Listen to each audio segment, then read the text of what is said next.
Este é o programa Debate Brasil e eu sou o Paulo Passarinho. Hoje iremos conversar sobre a realidade do Brasil sob o ponto de vista econômico. Para tanto, contaremos novamente com a participação do economista Jardel Leal, do Diese, bem como com o professor da UF, Vitor Leonardo Araújo. Jardel, muito obrigado pela tua participação. Muito obrigado, Vitor, também por atender ao nosso convite. Jardel, quero começar com você. Nosso programa está sendo gravado agora no início de julho. E nesta semana, a presidente Dilma anunciou um programa de proteção ao emprego, justamente pelos efeitos do ajuste fiscal que está em curso e que produz desemprego. Como é que você, como um técnico do Diese, avalia essa medida anunciada pelo governo? Como ela é muito recente e ainda não foram definidos, pelo que eu estou sabendo, não foram definidos inclusive indicadores, é muito difícil opinar a respeito, né? É preciso que o plano esteja bem acabado. No entanto, me parece que já existem sinais de dificuldade, né? Porque quais são os termos desse programa? Inclusive não li os termos do programa para identificar o que seria uma situação de crise,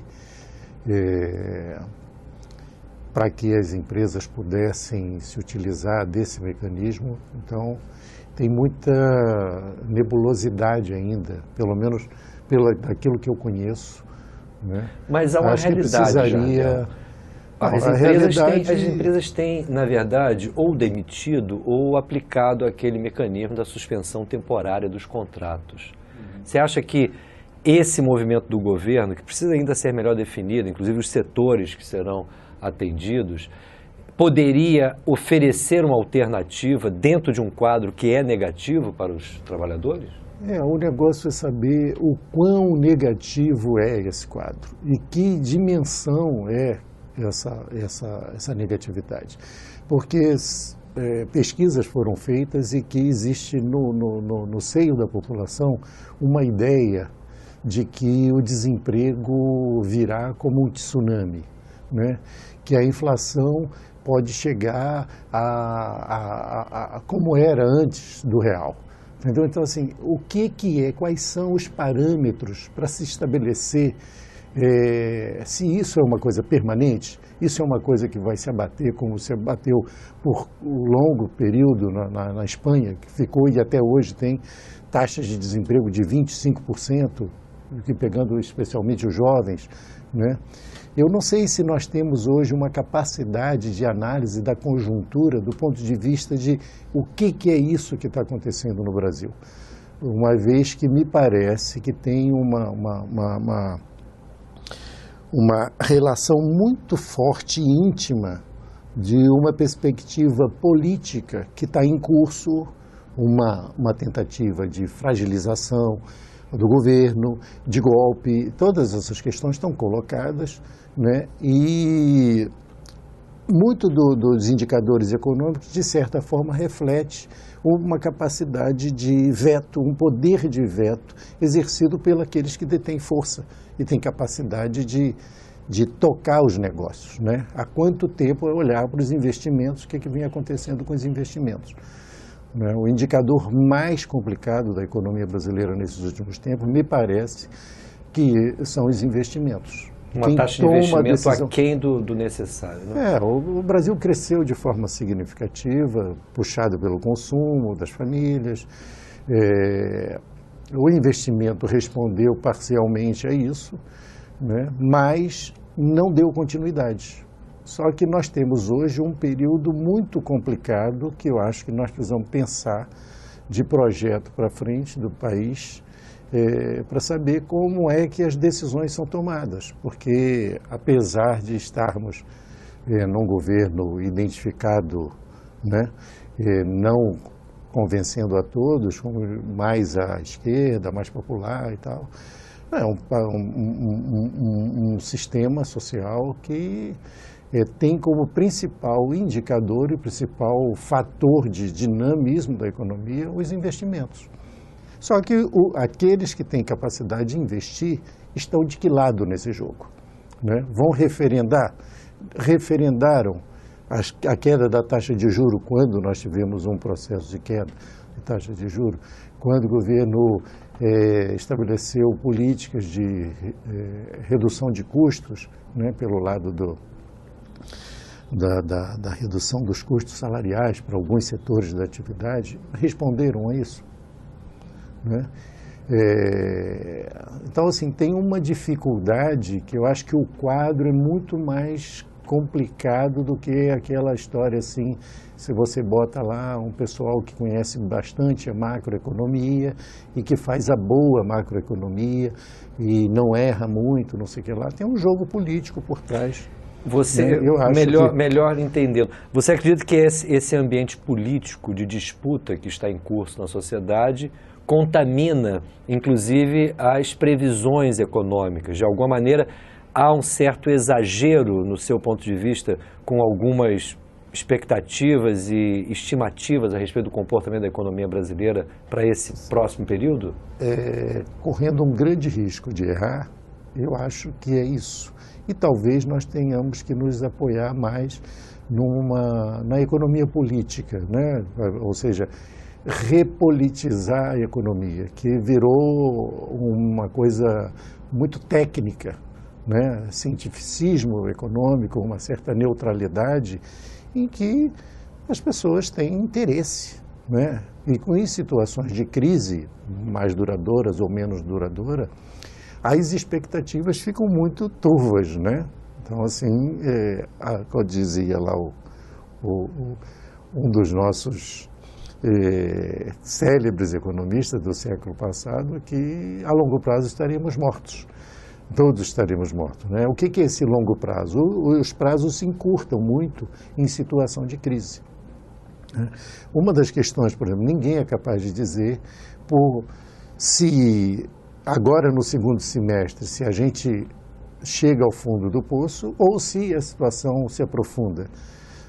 No início do ano, com as medidas adotadas pelas escolhas feitas já no final do ano passado, dizia-se que a partir do segundo semestre desse ano nós estaríamos recuperando, né, a economia, entrando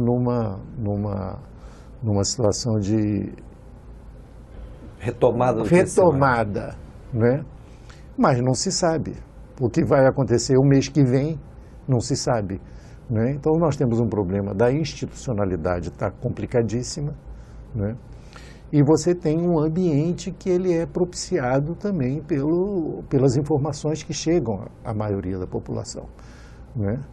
E isso não é uma coisa gratuita, não é uma leitura que se tenta fazer para captar os movimentos reais da sociedade. Ao mesmo tempo, me parece que tem gente ganhando muito ainda assim com isso. Né? Até agora não vi falar que banco teve problema. Por exemplo. Né? Por exemplo, ou que deixa de bater recorde de ganhos. Então, só que esses setores mais importantes, eles têm um peso bastante forte na leitura sobre as expectativas, para onde deve ir as taxas de juros, como é que deve ser tratada a questão do câmbio. Me parece, então, que tem uma dimensão que os manuais de economia não são suficientes para resolver o tamanho do problema que nós estamos metidos. Eu acho que se nós somos capazes de navegar nesse processo, buscando entendimento com alguma serenidade, né? Não cair naquela coisa de torcida, né? Mas temos a coragem, inclusive, de quem apoiou e vem apoiando o próprio governo, ter capacidade de fazer autocrítica também das confusões. Né? Inclusive, a primeira confusão que me parece, saindo um pouco daquela lógica de técnica do Diese, é o seguinte: uma grande diferença existe entre ser governo e deter poder. Eu acho que essa foi a primeira confusão quando se chegou ao governo, achando que você tinha faixas importantes de poder, né? E aí você cai no colo de quem sempre controlou a máquina, né? Não, falei muito. Não, muito pelo contrário. Eu acho que você deu vamos dizer, um início a essa nossa discussão muito instigante, porque você introduziu justamente esse elemento da política. Vitor, como é que você vê esse quadro? O quadro, na verdade, da economia, esse quadro que aparentemente preocupa a todos, inclusive a presidente Dilma, a ponto de ela anunciar esse programa emergencial para, no meu ponto de vista, procurar deter uma onda de desemprego. Você acredita que haja uma superestimação de alguns indicadores que apontariam uma gravidade da crise econômica no Brasil? Olha, eu concordo com o Jardel que o quadro não é de fácil leitura, tá? Mas, enfim, a gente trabalha com expectativas ainda muito ruins, porque a gente está fazendo um ajuste fiscal que, por definição, ele é recessivo, né? A gente já tem uma situação em que o desemprego já começa a subir de forma bastante pronunciada. O governo adota essa medida, né, essa política que eles chamam de proteção ao emprego, que acaba sendo uma medida muito pontual, muito tópica, porque, na verdade, ela se contradiz com o conjunto da política econômica, que de modo geral, recessivo. Então, na verdade, você não consegue apontar para o longo prazo, para o trabalhador, com uma situação de retomada do crescimento, de retomada da geração de emprego, de recuperação da renda. Você está dizendo para o trabalhador o seguinte: olha, eu nunca vi, nem na ditadura militar a gente viu uma situação de queda no salário nominal. Você fazia uma política de arroz salarial, dando reajuste sistematicamente abaixo da inflação. Mas reduzir salário nominal é a primeira vez. Né? Então, de fato, parece que é uma medida muito difícil da gente entender, né? Da gente compreender. Quer dizer, claro, as razões é a tentativa de manter o emprego, mas num contexto em que o conjunto da política econômica não sinaliza para uma inflexão, quer dizer, é contraditório. Agora, por sua vez, por outro lado, melhor dizendo, o ajuste fiscal veio para ficar. A meta de ajuste de superávit primário para esse ano não vai ser cumprida. É de 1,2% do PIB. A gente também está fazendo uma outra coisa que é muito raro da gente ver na história, que é um ajuste fiscal pesado, concentrado num curto espaço de tempo. A gente só fez isso no governo Fernando Henrique, no início do segundo governo Fernando Henrique, e no governo Collor. A gente está tentando... A meta era você sair de um déficit primário de 0,6 para um superávit de 1,2. Ou seja, está falando de um ajuste fiscal de quase 2 pontos percentuais do PIB. Não vamos conseguir. De um ano para outro. De um ano para outro. Mas não vamos conseguir. Mas a meta de superávit primário para o ano que vem é de 2 pontos percentuais do PIB. Maior ainda. Isso quer dizer o seguinte: quem estava imaginando que a gente vai fazer um ajustezinho fiscal em 2015 e vai retomar o orçamento de 2014 para 2016, não. O orçamento que a gente vai ter em 2016 é esse de 2015. Então, esse contingenciamento veio para ficar. Então, eu vejo isso de uma forma muito...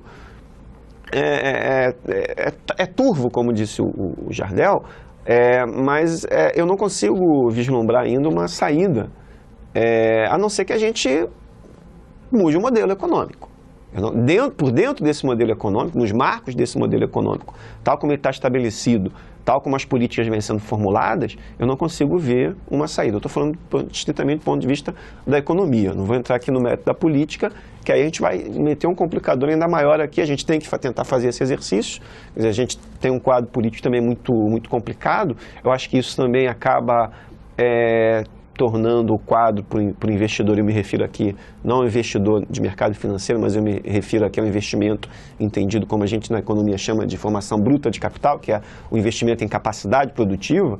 Quer dizer, o empresário, por sua vez, ele também não consegue vislumbrar um cenário muito, muito propício. Você vai aumentar investimento para quê? Você vai aumentar a capacidade de produção para quem? O consumo está caindo, a renda está caindo, o desemprego está aumentando. né? A renda média parou de subir, né? E tudo indica agora ela deve estagnar ou cair. Então, você vai o crédito está meio que travado. Não está travado estritamente, mas você tem aí, desacelerou bastante. Então, o empresário vai aumentar a capacidade de produção para quê? Só se for para exportação. Mas aí você precisa levar em consideração também que a economia internacional também não nos acena com um cenário muito confortável, né? Enfim. Agora, professor Vitor, esse problema de uma certa postura refratária dos capitais privados em apostar em novos investimentos parece que foi um dos problemas graves no primeiro mandato de Dilma, apesar, inclusive, dos esforços para o chamado programa de concessões. Por que razão isso, no seu ponto de vista? Acho que era um momento diferente da economia. Era um momento diferente. Eu acho que a Dilma cometeu um pecado original, ali no início do governo dela, que foi promover uma interrupção muito brusca desse modelo de crescimento pelo consumo. Né? A gente lembrar ali o final do governo Lula e início do governo Dilma, o Banco Central começou a vir com as tais medidas macroprudenciais de redução do crédito. Tá? E, por outro lado, a Dilma começou a fazer, o primeiro mandato dela também fazendo o ajuste fiscal. Elevando a taxa de juros.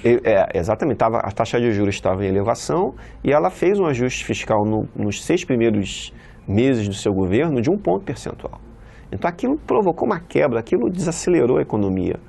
Tá? A arrecadação, por sua vez, também desacelerou. Então você começou ali a construir esse cenário de desaceleração econômica, sem necessidade do meu ponto de vista. Acho que a gente poderia ter transitado de um modelo de crescimento baseado no consumo para um outro puxado pelo investimento público de uma forma mais suave. Só que eu acho que ela meio que puxou o freio de mão ali naquele momento e aí o desenrolar acabou sendo esse que a gente está constatando. A economia desacelerou fortemente durante o governo dela. E aí, veja, quando você implementa medidas que freiam o consumo, o empresário não tem razão para investir.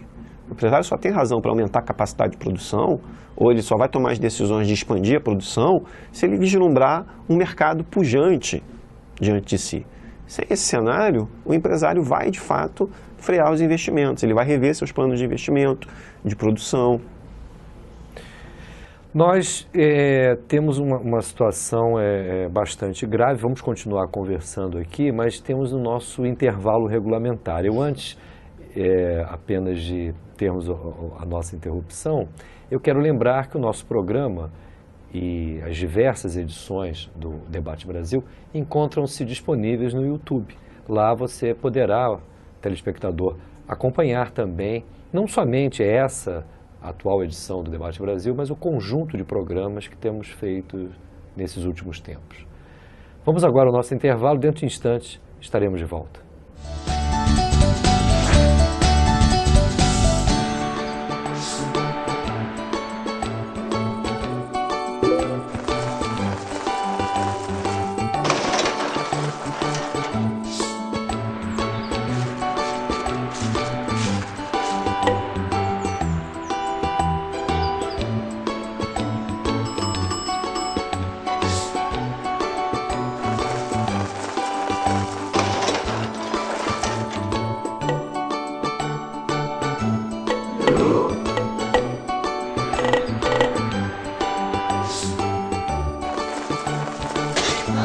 Mobilize-se!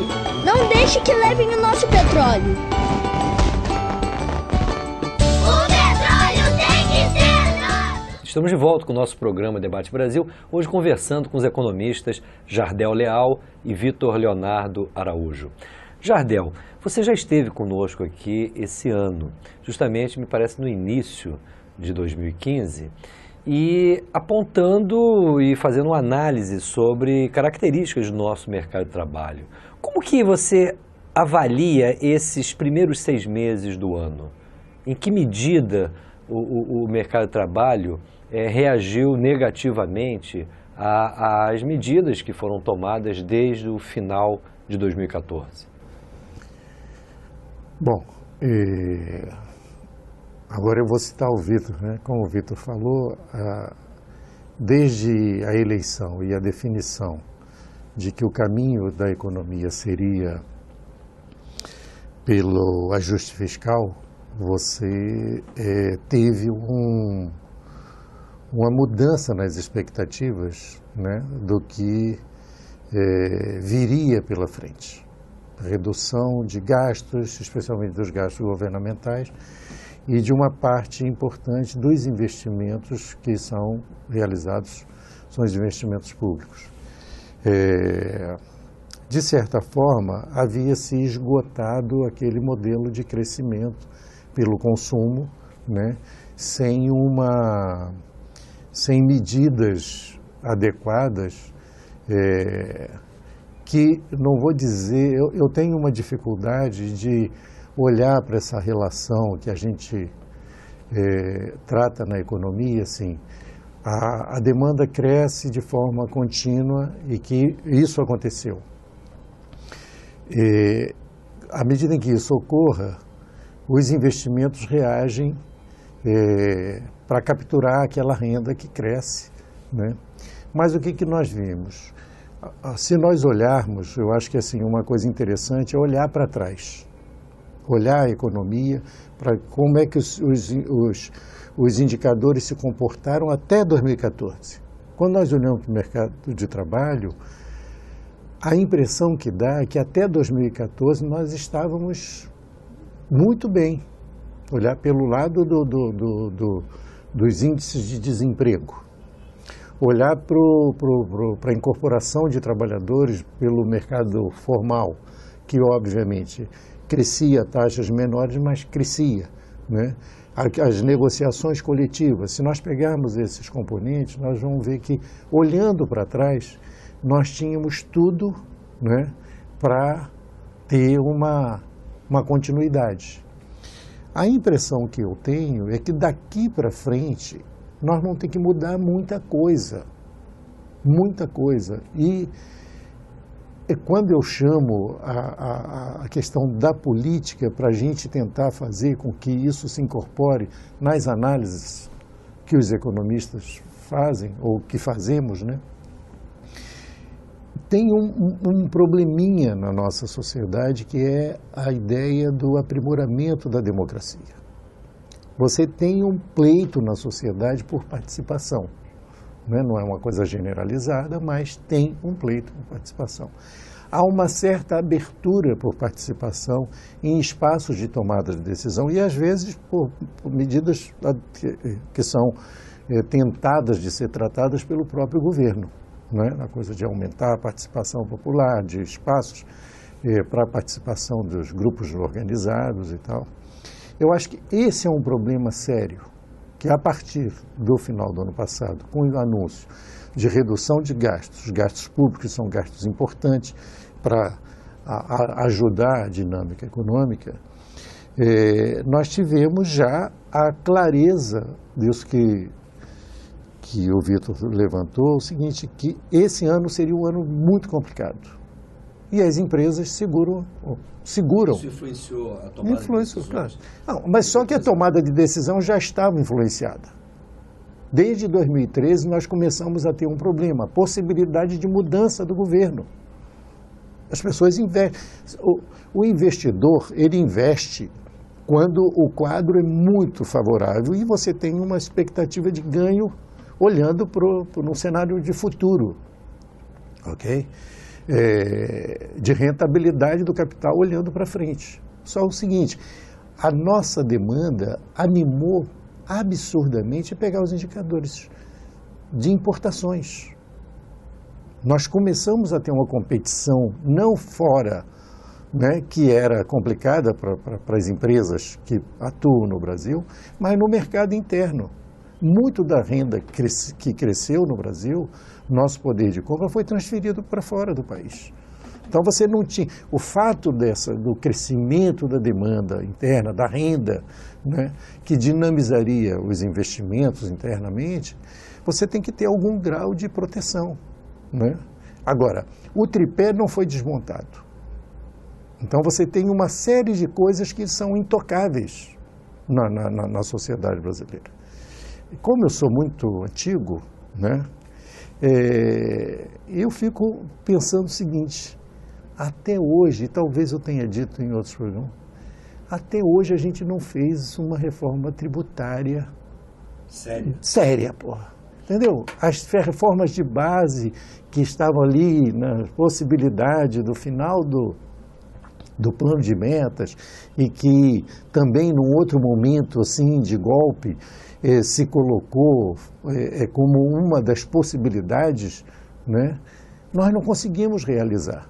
E no momento atual eu tenho a impressão que tem um problema sério, que é o seguinte: daqui para frente os investimentos não são os mesmos investimentos, pelo menos no modo como devem ser feitos, que aqueles investimentos anteriores.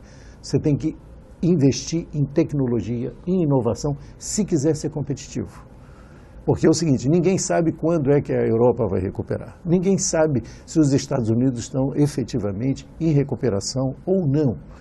Ninguém sabe quanto tempo vai durar a economia chinesa crescendo, já não cresce mais no mesmo patamar que crescia anteriormente e que favoreceu inclusive a nossa economia, né? Então, o que nós temos? Nós temos uma situação em que o passo seguinte, do ponto de vista da retomada do crescimento, exige mudança, inclusive, do empresariado. Em alguns espaços de debate, já chamei a atenção, porque você pensa o seguinte, tem que qualificar o trabalhador, para que a gente possa aumentar a produtividade, incorporar a produtividade para a economia, inclusive facilitar que os efeitos de crescimento da demanda não seja automaticamente respondido por elevação de preço, né? Mas para aumentar a produtividade, o empresariado tem que ter capacidade de correr risco, tem que inovar. E no inovar, o processo produtivo, que é uma coisa que se discute muito pouco, o processo produtivo é animado por disputa. Do controle do processo produtivo volta ao centro quando você inova, quando você introduz inovação, quando você cria mecanismos em que você incorpora o trabalhador com maior qualificação, você tem um outro quadro. Não é aquele quadro que nós, inclusive, já discutimos aqui. O mercado formal de trabalho, do ponto de vista quantitativo, foi ótimo. Do ponto de vista qualitativo, é questionável. Por quê? O mercado formal de trabalho incorporou muita gente com salário até 2 salários mínimos, se não predominante até 1 salário mínimo e meio. Que mercado de trabalho é esse? Né? O setor serviço se tornou um setor pujante, mas não com tecnologia, não com serviços de alta qualidade. Serviço de cabeleireiro, esses serviços muito rudimentares, né? Isso, inclusive, alimenta parte da inflação, porque o setor serviço é forças de trabalho, é o trabalho humano que é o grande elemento de custo. Você tem o salário mínimo crescendo, incorporando o aumento do PIB, isso é preço. Então nós não sabemos, acho que não sabemos nem ler quais são os elementos de formação de preço. Eu acho que nós, economistas, temos um papel importante de discutir com a sociedade o que é economia, como é que se forma preço, por que os preços sobem, como é que estão as disputas. Eu sou saudoso da época que a inflação era discutida como elemento de distribuição de renda, de disputa pela renda, né? Era um fator distributivo, no sentido de apropriação. Então, mesmo não tendo, é verdade isso, que eu acho que é importante trazer isso. Nunca na história do país nós tivemos nenhuma medida que dizia o seguinte: vamos reduzir salário nominal. Isso é uma coisa espantosa, certo? Mas nós tivemos uma redução drástica do poder de compra dos salários. Tivemos isso durante o período ditatorial e tivemos isso ao longo dos anos 90, acompanhado do alto desemprego. Aí sim, eu fico assim, que nós peguemos os anos 90, olhemos como é que se comportou o desemprego nos anos 90 e vamos verificar, e que nós nem falamos que em 1999, a crise que antes tinha sido crise do México, crise da Rússia, crise da Ásia. Não tivemos coragem de dizer que nós tivemos uma crise do Brasil. Em 1999 nós tivemos uma crise aqui. E nós pegamos os indicadores de mercado de trabalho do final dos anos 90 e compararmos com o que vai acontecer agora com a taxa de desemprego. Comparado com o ano passado, nós estamos com um processo de crescimento do desemprego. Mas ele cresceu, se pegar os mesmos meses, né, porque nós temos um problema. Nossas taxas de desemprego medidas são taxas de desemprego que consideram 6 regiões metropolitanas, né, no caso do IBGE. Pô, isso não é o desemprego no Brasil. Isso é uma pesquisa mensal de emprego. Pesquisa mensal de Mas emprego. a PNAD contínua ampliou um pouco isso. A PNAD contínua ampliou bastante isso, né? Mas o desemprego ele não é uniforme. Nós temos vários mercados de trabalho, né? Se você pegar a taxa de desemprego em Salvador e em Recife, não é 6,5%. É muito maior, não é? É um 11%, 15% às vezes. Especialmente na faixa Fica de trabalhadores jovens. Né? Nós olhamos para o nosso país como se nós estivéssemos na Europa. Nós temos vários mercados de trabalho completamente diferentes. Pegar o mercado de trabalho em São Paulo é uma coisa. No Rio de Janeiro já não é a mesma coisa. O elemento industrial em São Paulo é importante. No Rio de Janeiro a questão do serviço é muito importante, né? Então, assim, nós precisamos olhar melhor isso. Nós temos que aprimorar e tínhamos que fazer pleitos para que as pesquisas pudessem ser mais qualificadas. E se nós quisermos olhar alguns indicadores importantes, aí a defasagem no tempo nos deixa em 2011, como os últimos fatores, entendeu? Então, assim, mas até agora o que nós temos é o seguinte: efetivamente nós temos uma piora no mercado de trabalho, mas não é possível dizer qual será a dimensão dessa piora, entende? E ao mesmo tempo nós temos armadilhas pesadas, porque é isso que já foi dito pelo Vitor, é o seguinte: quando você reduz o elemento que até agora foi dinamizado e não substituir por um elemento mais qualitativo, que seria os investimentos, mas não qualquer investimento, né? Aí você perde o bonde. O problema nosso é esse. Agora, eu tenho a impressão que os nossos investidores, aqueles que têm capacidade de dinamizar a economia pelo lado do investimento, que seria um processo de mudança mais qualitativo, eles têm um problema que não é um problema da cultura nacional, que nós não somos muito adeptos e não vemos com simpatia a democracia. O aumento da participação popular, o aumento das demandas populares por maior participação, por resolver o problema da desigualdade, né? E aí tem um imbróglio que nós precisamos trazer para dentro de qualquer modelo que a gente faça, assim, qual é o efeito da busca de aprimoramento da democracia, de ampliação da cidadania e da participação popular numa economia como a economia brasileira. Em que medida a gente pode submeter a economia ao jogo da política, principalmente na ótica das maiorias, né? Vitor, eu queria explorar melhor essa questão dessa dificuldade de a gente destravar os investimentos. Em que medida o Jardel se referiu que, apesar de vários ensaios, a gente se mantém há 20 anos preso ao chamado tripé.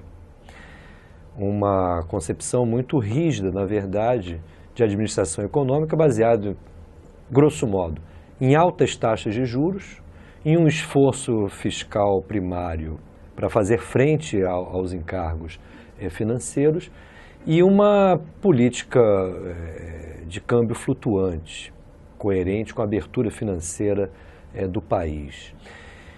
Em que medida esse tripé é hoje o principal empecilho para uma taxa de investimento na economia mais elevada? Eu lhe pergunto isso porque uma economia que se acostumou a funcionar com a taxa real de juros tão elevada, ela é estimulante aos investimentos? Os investidores se sentem à vontade de apostar em novos negócios dentro do Brasil com uma taxa de rendimento para o capital garantido pela administração da dívida pública, que é tão elevada? Não se sentem porque, com a alta rentabilidade dos ativos financeiros, o capitalista vai preferir alocar seus recursos nos ativos financeiros para não correr risco, tá claro? Porque, por outro lado, se ele for alocar esses recursos no que a gente chama de ativos de capital, né, se ele for correr o risco do negócio, de abrir uma empresa, uma firma, uma indústria, ampliar a capacidade de produção, ele vai correr um risco que muitas vezes não compensa. Se a taxa de juros é maior do que a taxa de retorno que ele vai ter com as outras formas de investimento, ele vai preferir colocar o seu dinheiro em ativos financeiros. Não é à toa que hoje todas as grandes empresas que operam no setor produtivo, elas sempre têm um braço financeiro. Se você fizer a leitura do balanço das empresas que a gente chama de produtivas, elas vão ter sempre lá as chamadas receitas não operacionais, que são as receitas que elas obtêm com os ativos financeiros. Tá claro? Então, de fato, com essa taxa de juros, ela dificulta a retomada do investimento. Mas não é só a taxa de juros. Tá? Existem também alguns outros elementos que também têm dificultado essa retomada. Porque a gente conseguiu garantir uma retomada do crescimento e dos investimentos durante um pedaço ali do governo Lula, principalmente segundo o governo Lula, mesmo no tripé. Mas aí através justamente de uma oferta que veio principalmente do exterior. Exatamente. Você teve aí um cenário internacional também que propiciou condições para gerir esse tripé de uma forma um pouco melhor, que agora a gente não tem mais essas condições, tá claro? Mas, de todo modo, existem outras questões também que têm contribuído para travar o investimento. Eu acho que a perda da capacidade do mercado interno de chamar para si a interrupção do consumo, a interrupção do crédito que aconteceu nesses últimos meses, ela também tem criado um certo empecilho para a retomada do investimento. Vitor, eu vou ser obrigado a te interromper novamente, mas eu quero continuar justamente nesse ponto no próximo bloco. Nós vamos a um próximo intervalo, mas já estaremos de volta aqui com o nosso programa Debate Brasil.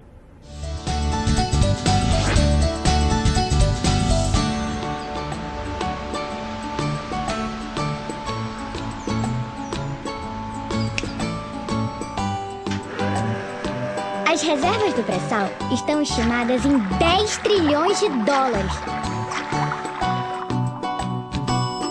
Quantia suficiente para erradicar todas as mazelas do nosso país.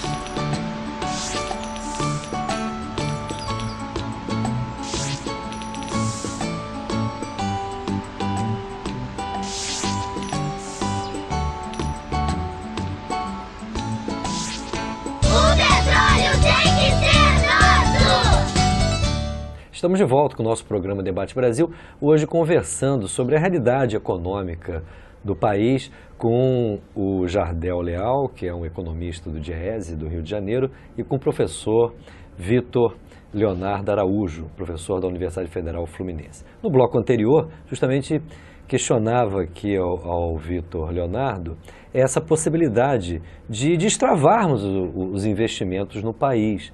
Afinal de contas, parece que no diagnóstico de vocês, essa é uma questão central para pensarmos numa situação econômica mais favorável, principalmente para o nosso povo. Vitor, a questão da taxa de juros, como você lembrou, é um empecilho, mas há outros problemas.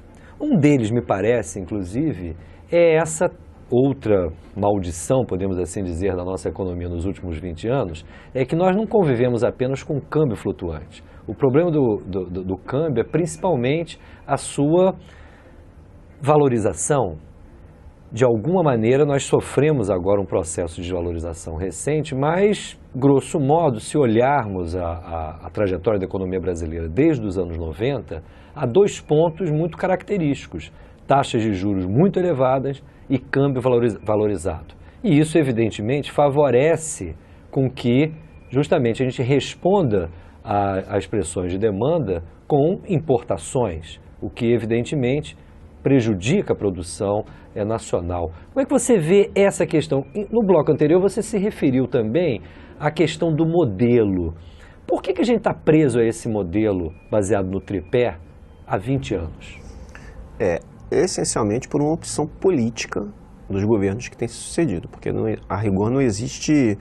É claro que você tem aí argumentos que se travestem de técnicos para justificar, mas a rigor é uma opção política do governo, ou dos governos que têm se sucedido. Tá? Agora, olha que coisa interessante.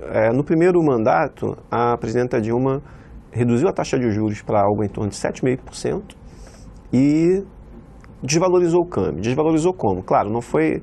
aí você tem todo um cenário internacional também que propiciou essa desvalorização da taxa de câmbio, que está começando a partir de segundo semestre de 2011. Né? Você tem uma intensificação da crise na zona do euro, que junto com um novo movimento de redução da taxa de juros a partir do segundo semestre de 2011, a taxa de câmbio começa a desvalorizar. Mas isso não foi um fenômeno deu errado? Geral?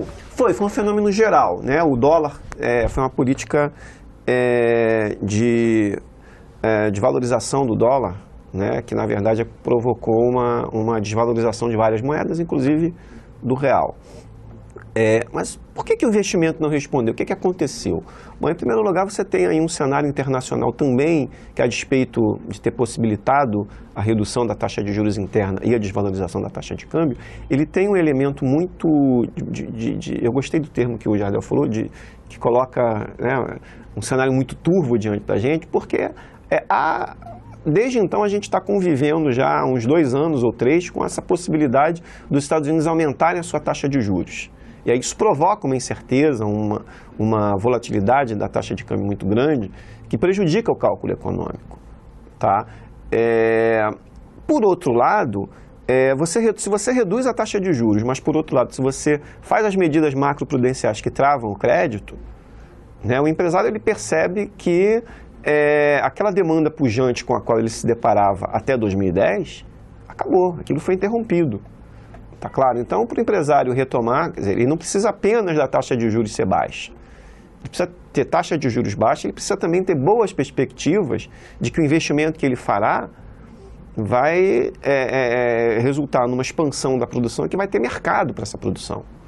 E quando você interrompe a expansão do mercado interno, como foi feito no início do governo Dilma, isso acho que provocou um certo...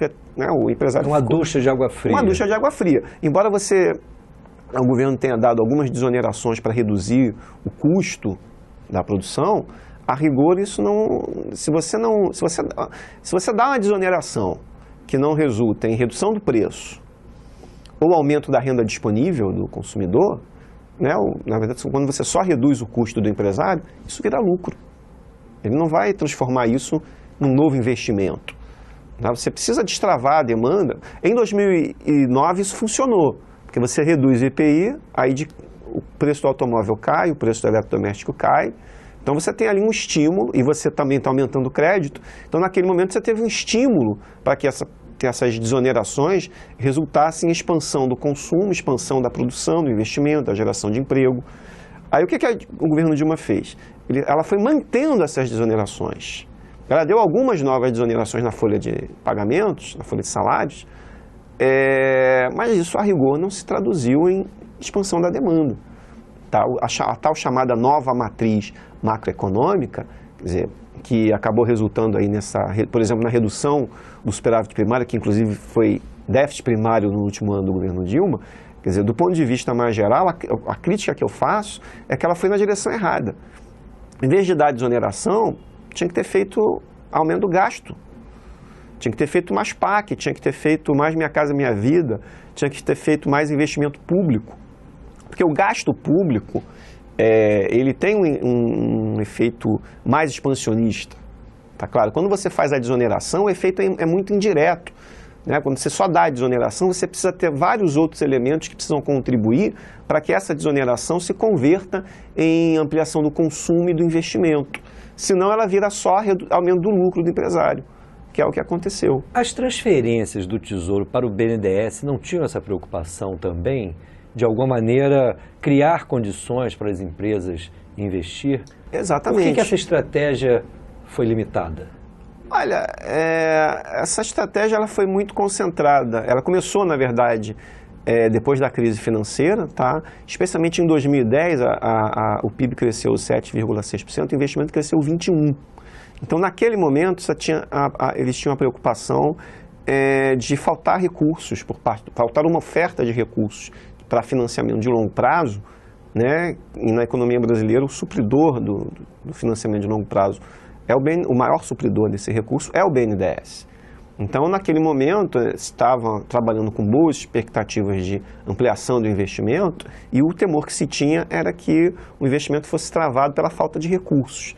Então, essa política de injetar recursos no BNDES para poder viabilizar a oferta do que a gente chama tecnicamente de funding, né, que são esses recursos de longo prazo, ela teria esse papel.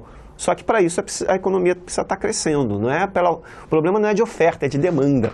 Você viabiliza uma oferta de recursos para o empresário, mas ele precisa pegar esse dinheiro e precisa transformar esse dinheiro em projetos de expansão da capacidade produtiva, por exemplo. Muitos lembram que esses recursos acabaram sendo alocados em setores muito vinculados à exportação. Procede isso?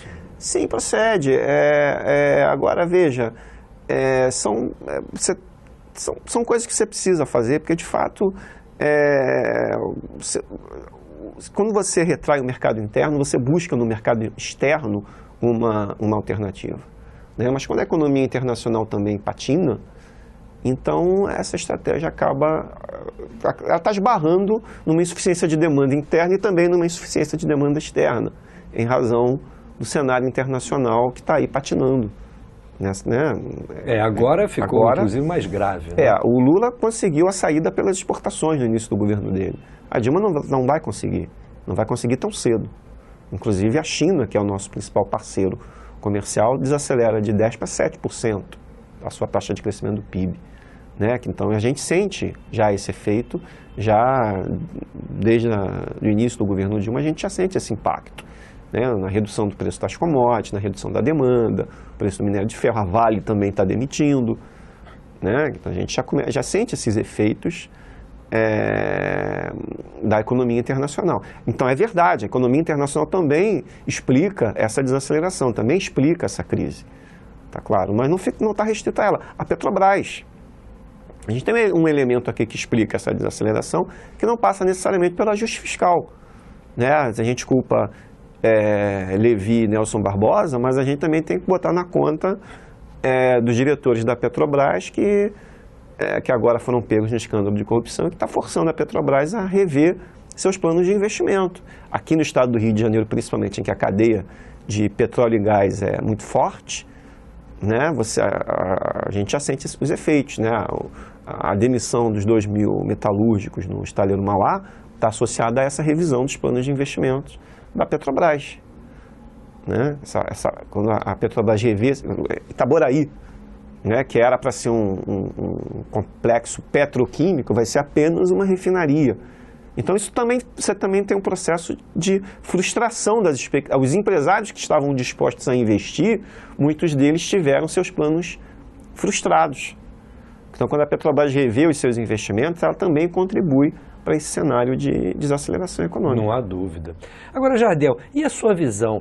Como escapar dessa armadilha do tripé, do chamado tripé? O Vitor lembrou que foram sucessivos governos que tivemos e que, de alguma maneira, com algumas variações, podemos dizer que o rumo da prosa foi o mesmo.